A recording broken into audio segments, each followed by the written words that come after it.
મારું સ્વાગત છે અને હું છું જિગ્નેશ. મિત્રો, આજનો વિડીયો એ ખૂબ મહત્ત્વનો સાબિત થવાનો છે, કેમ કે આજે હતો જિલ્લા પસંદગી પ્રથમ રાઉન્ડનો છેલ્લો દિવસ, અને છેલ્લો દિવસ એટલે કે 20મો દિવસ હતો.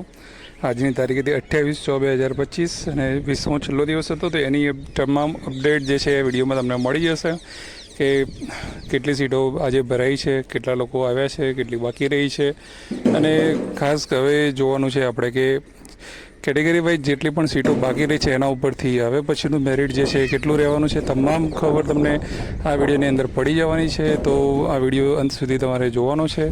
તો 3 સ્ટેપમાં આપણે વિડીયોને જોઈશું. પહેલાં આજની અપડેટ જોઈશું, પછી ટોટલ તમામ અપડેટ જોઈશું, અને છેલ્લે જે છે એ હવે પછીનું બીજા રાઉન્ડનું જે છે એ મેરિટ આપણે જોઈશું કે કેટલું રહેવાની શક્યતા છે.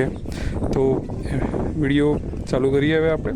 તો અહીંયા સૌપ્રથમ તમે જોઈ શકો છો પુના જિલ્લા પસંદગી 28/6/2025 20મો દિવસ. ઓપનમાં જે જોવો તો 3209થી 3484 મેરિટ નંબર સુધીના ઉમેદવાર હતા. એસસી કેટેગરીમાં 428થી 474 સુધીના ઉમેદવાર હતા. એસટીમાં 24થી 25 એટલે 2 ઉમેદવાર હતા. એસસીબીસી કેટેગરીમાં 1865થી 2059 સુધીના ઉમેદવાર હતા. ઈડબ્લ્યુએસમાં 614થી 657 સુધીના ઉમેદવાર હતા. અને ટોટલ જોઈએ તો 3201થી 3500 જનરલ મેરિટ નંબર સુધીના ઉમેદવારો જે છે એ આજે જિલ્લા પસંદગી માટે બોલાવવામાં આવેલા હતા. ઓપનના છેલ્લા ઉમેદવારનું મેરિટ હતું 68.3393. એસસીના છેલ્લા ઉમેદવારનું મેરિટ હતું આજે 68.3290. એસટીના છેલ્લા ઉમેદવારનું મેરિટ હતું 68.5726. એસસીબીસીના છેલ્લા ઉમેદવારનું મેરિટ હતું 68.3238. ઈડબ્લ્યુએસના છેલ્લા ઉમેદવારનું મેરિટ હતું 68.3349. અને ઓવરઓલ 3500 જેનો જનરલ નંબર હતો એ વ્યક્તિનું મેરિટ હતું 68.3238. હવે જોઈએ કે આજે કેટલી સીટો ભરાઈ, કેટલા ઉમેદવારો હતા. તો ઓપનમાં જોવા જઈએ તો 13 ઉમેદવારો હતા. એસસી કેટેગરીના 47 ઉમેદવારો હતા. એસટી કેટેગરીના જે છે એ 2 ઉમેદવાર હતા.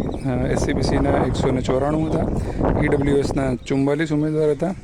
અને કુલ જે 300 ઉમેદવાર હતા, અને 300 ઉમેદવારોમાંથી ઓપન એટલે કે જનરલ કેટેગરીમાં તમે જોવા જાઓ તો 90 લોકોએ આજે પસંદગી કરી છે. અને એસસી કેટેગરીમાં 24 લોકોએ પસંદગી કરી છે. એસટીમાં 0 પસંદગી છે, 2 જે છે ઓપનમાં કદાચ લીધું હશે એમણે. એસસીબીસીમાં 0 એટલે કે એમની સીટો ખતમ થઈ ગયેલી છે. ઈડબ્લ્યુએસમાં 19 સીટો ભરાઈ છે, અને એમ કરીને આજે 133 જેટલી સીટો જે છે એ ભરાઈ છે. તો આથી આજની અપડેટ. હવે આપણે જોઈએ કુલ અપડેટ એટલે કે ટોટલ અપડેટ. ટોટલ અપડેટની વાત કરીએ તો અહીંયા તમે જોઈ શકો છો કે ફાઇનલી જે પણ આપણી સામે ચિત્ર આવ્યું છે આ તમારે ખાસ ધ્યાનમાં રાખવાનું છે. તો ઓપનમાં જોઈ શકીએ તો 2766 ટોટલ સામાન્ય અને સાયન્સ બંને પ્રવાહની જગ્યા મળીને 1597 જગ્યાઓ ભરાઈ છે. એસસીની 285ની સામે 227 જગ્યા ભરાઈ છે. એસટીમાં 678ની સામે 63 જગ્યા ભરાઈ છે. એસસીબીસીમાં 769 પૂરી ભરાઈ ગયેલી છે.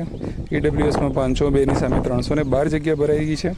ટોટલ 5000 જગ્યાઓ જે છે વિદ્યાસહાયક ભરતી 1થી 5ની, એમાંથી 2968 ફાઇનલી પહેલા રાઉન્ડમાં જગ્યાઓ ભરાઈ છે. બાકી જગ્યાની વાત કરીએ તો ઓપન એટલે કે જનરલ કેટેગરીમાં 1169 જગ્યાઓ હજુ પણ બાકી રહી ગઈ છે. એસસી કેટેગરીમાં 58 સીટો બાકી રહી છે. એસટીમાં 615 બાકી છે. એસસીબીસીમાં 0 છે. ઈડબ્લ્યુએસમાં 190 સીટો બાકી રહી છે. ટોટલ જોવા જઈએ તો 2032 સીટો હજુ બાકી રહી છે. ટકાવારીની દ્રષ્ટિએ આપણે જોવા જઈએ તો અહીંયા તમે જોઈ શકો છો ઓપનની 57% આસપાસ સીટો ભરાઈ છે. એસસીમાં 80% આસપાસ સીટો ભરાઈ છે. એસટીમાં 9% આસપાસ સીટો ભરાઈ છે. એસસીબીસી 100% ભરાઈ ગયું છે. ઈડબ્લ્યુએસ 62% ભરાઈ છે. અને ઓવરઓલ 60% આસપાસ જે છે સીટો ભરાઈ છે. 3000 જેવી ભરાઈ છે એટલે, અને 2032 સીટો બાકી છે. તો હવે ઘણા બધા મિત્રોને પ્રશ્ન હતો કે બીજા રાઉન્ડમાં કેવું રહેશે, કે કેવી રીતનું આવશે, કે શું છે. તો હવે એની આપણે ચર્ચા કરવા જઈ રહ્યા છે. તો બીજા રાઉન્ડમાં એવું છે કે એવું પણ બની શકે કે પહેલાં જનરલનો રાઉન્ડ આપે, પછી કેટેગરીનો પાછો આપે, એવું પણ બની શકે, કેમ કે 1100 ઉપર સીટો બચી છે. પણ હવે એક વસ્તુ વિચારો કે 3500 ઉમેદવારોના જે કોલ લેટર નીકાળવામાં આવ્યા, એ 3500માંથી ખાલી 1597 એટલે કે 1600 જેટલી જ ઓપનની સીટો ભરાઈ. એટલે કે જો આગળના ઉમેદવારો વધારે મેરિટવાળા હોય છે અને વધારે માર્ક્સવાળા હોય છે, છતાં પણ જો અડધા જેટલી ઓપનની સીટો ખાલી ભરાઈ હોય તો હવે પછી વિચારો કે અત્યારે હવે જે બીજી 1200 1100 જે સીટો ભરવાની છે તો એના માટે એમને કેટલા કોલ લેટર નીકાળવા પડે જો ઓપનની સીટો ભરવી હતું. તો આઈ થિંક મોટા ભાગના જેને 90 માર્ક્સ છે અને જે પણ કેટેગરીમાંથી એટલે કે ઓપન માટે એલિજિબલ છે તમામ ઉમેદવારો સામાન્ય ભરતીમાં લાગી જવાના પૂરેપૂરા ચાન્સીસ છે. છતાં પણ આપણે જોઈ લઈએ કે કઈ રીતનું ચિત્ર ઔપચારિકતા એની પૂરી કરીએ છીએ. તો અહીંયા જોઈ શકો છો તમે 1 થી 5 ભરતી બીજા રાઉન્ડ માટેનો મેરિટ. અહીં કેટેગરી વાઇઝ આપણે જોઈશું કે અહીંયા ઓપન છે તો ઓપનની અંદર પ્રથમ રાઉન્ડમાં છેલ્લો નંબર કયો છે તો 3500મો નંબર. બીજા રાઉન્ડમાં બાકી સીટો કેટલી છે 1169. હવે ફૂલ સેફ મેરિટની આપણે વાત કરીએ તો 7000 merit number general merit number સુધીના ઉમેદવારોના કોલ લેટર 100% નીકળવાના જ છે કે જે ઓપન માટે એલિજિબલ હોય કોઈ પણ કેટેગરીના ઉમેદવાર હોય. આની અંદર SC/BC કેટેગરીના પણ ઉમેદવારો આવી જશે કે જેઓ ઓપન માટે એલિજિબલ હોય. બરાબર. SC/BCમાં જે ખાલી કેટેગરી માટે જ એલિજિબલ હોય એ લોકોનો કોલ લેટર નહીં નીકળે. એટલે અહીંયા તમે 7000 સુધીના પણ કોલ લેટર જો નીકળે છે ઓપનમાં તો 65.49% એનું મેરિટ રહેવાનું છે. અને એનાથી પણ વધુ આપણે ગણીએ 8000 સુધીનું તો 64.2768 રહેવાનું લાગે છે. પણ હજુ પણ આપણે માની શકીએ કે એનાથી પણ હજુ ડાઉન જવાની પૂરેપૂરી શક્યતા છે. એટલે એવું માની લેવું નહીં. હું તમને અહીંયા સેફ ઝોન બતાવું છું. હવે આગળ વાત કરીએ આપણે SC કેટેગરીની. તો પ્રથમ રાઉન્ડમાં છેલ્લો નંબર હતો 474 SCનો. બીજા રાઉન્ડમાં બાકી જગ્યાઓ છે 58 જગ્યાઓ છે.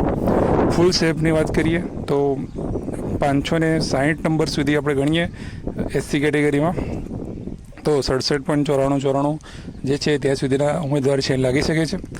અને વધારે સેફમાં આપણે ગણીએ 600 નંબર સુધીના આમ તો સેફ આપણે ગણી શકીએ છીએ. તો 700 નંબર સુધી આપણે જો સેફ ગણીએ તો એની અંદર 67.7829 સુધીના ઉમેદવાર આવી શકે છે. એની અંદર પ્લસ થઈ શકે છે. હવે આ બધું જે હું ગણ્યું છે એની અંદર જે PH કેટેગરી છે મહિલા અનામત છે બધું ઇન્ક્લુડ કરીને જ મેં આ ગણિત કાઢેલું છે. એટલે એવો કોઈ પ્રશ્ન થાય નહીં. ત્યારબાદ વાત કરીએ ST કેટેગરીની. અહીંયા આપણે SC/BC કેટેગરીની વાત નહીં કરીએ કેમ કે SC/BC કેટેગરીની જે છે કેટેગરીનો રાઉન્ડ આવવાનો નથી. પણ એ લોકો ઓપન માટે એલિજિબલ હશે તો ઉપર જે બતાવ્યું છે એ પ્રમાણે એલિજિબલ થઈ જશે. ST કેટેગરીમાં 25 જે છે નંબર સુધી અત્યાર સુધી લાગ્યા છે 25 અને બીજા રાઉન્ડમાં બાકી રહેતી સીટો 615 છે. ફૂલ સેફની વાત કરીએ તો 61.5800 660 નંબર સુધીના ઉમેદવાર એ પૂરેપૂરી શક્યતા છે કે લાગી જાય. અને સેફ મેરિટ નંબર ગણીએ તો આપણે 60.1130 એટલે કે 700 મેરિટ નંબર સુધીના ઉમેદવાર તો મેરિટ જે છે એ 60.1130 રહેવાની શક્યતા છે.